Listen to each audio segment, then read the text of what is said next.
2,000 years ago, an emperor didn't just build a tomb, he engineered a subterranean superpower.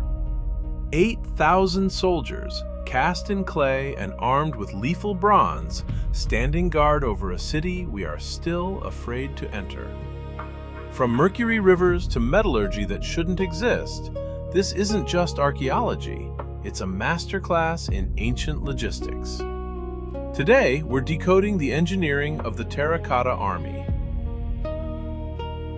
I'm an architect, and when I look at the Qin Dynasty, I don't just see statues, I see a massive industrial challenge. To create the Terracotta Army, the Qin had to master mass production, material science, and seismic design on a scale the world wouldn't see again for 1,800 years. We're going beyond the surface to look at the tolerances, the chemical coatings, and the urban planning of a spirit city. Let's dive into the top 10 engineering marvels of the first emperor.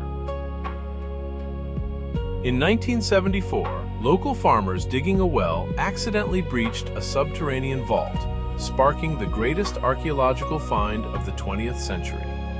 From an engineering perspective, the most impressive part isn't just the statues, but the fact that these pits, buried just meters below active farmland for 2 millennia, remained structurally sound.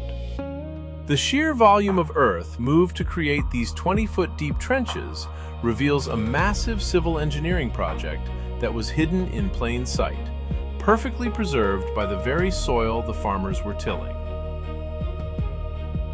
The soldiers aren't just mud, they are high-tech ceramics. Architects of the time used a specific local less soil, mixed with grit to control shrinkage during the drying process. Each statue was fired in kilns at temperatures between 900 and 1,000 degrees Celsius. This level of thermal control is incredible. If the temperature fluctuated even slightly, the hollow torsos would have shattered.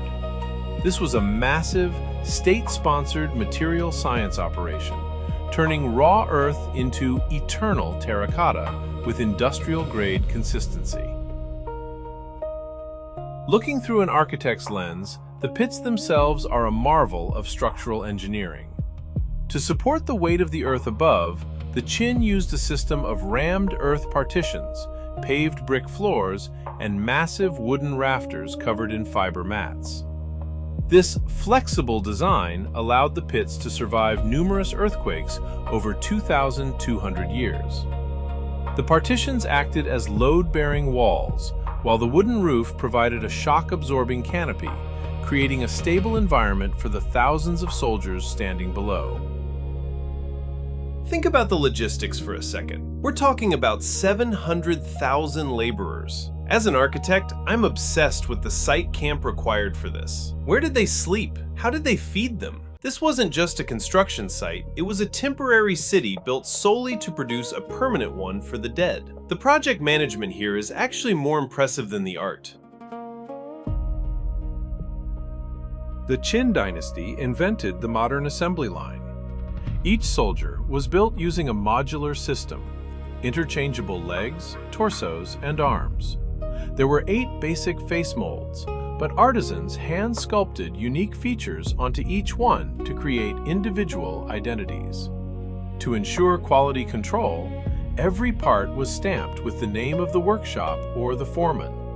If a part failed, the architect knew exactly who to blame. This was the first recorded use of standardized parts and industrial signatures for accountability. The army wasn't just decorative. They were armed to the teeth with functional, lethal weaponry. Excavations have revealed over 40,000 bronze arrowheads, spears, and swords. The most complex components were the bronze crossbow triggers, precision-cast mechanical devices made of 3 moving parts. These parts were produced to such tight tolerances that they were interchangeable across different triggers. This level of standardized manufacturing ensured that any soldier could be rearmed instantly, reflecting a military-industrial complex that was centuries ahead of its time. When the bronze swords were unearthed, they were still sharp and miraculously free of rust. Early chemical analysis found traces of chromium oxide on the surface, leading to the theory that the Qin had developed an advanced anti-corrosion coating 2,000 years before the process was patented in 1937. While modern researchers debate if this was intentional or a result of the soil chemistry, the metallurgical precision of the alloys, perfectly balanced for hardness and flexibility, remains an undeniable peak of ancient chemical engineering. When they were first born, these soldiers were vibrant, covered in brilliant reds, blues, and purples. The secret was a base layer of East Asian lacquer, a highly durable but temperamental polymer made from tree sap. However, this coating is the Army's greatest vulnerability. As an architect, I look at the sealant as a failure of preservation. Once exposed to air, the lacquer dries out and curls in seconds, pulling the paint with it.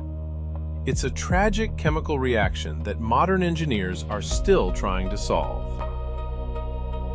Most people focus on the soldiers, but we have to look at the urban plan. The pits are just the barracks. The entire necropolis is a 22-square-mile spirit city that mirrors the actual Qin capital. It's a perfect example of architectural symbolism. A ruler who believed that if he could build a precise enough model of his world, he could rule it forever. The necropolis is a masterpiece of landscape architecture. It consists of an inner and outer city, with the emperor's tomb at the center of a north-south axis. The placement of the pits, infantry, cavalry, and the command center follows strict military formations of the era. This wasn't a random burial. It was a deliberate, scaled-down replica of the Qin Empire's capital, Xianyang. The orientation and symmetry reflect the Chinese concept of feng shui, aligning the emperor's eternal home with the cosmos and the Earth's natural energy.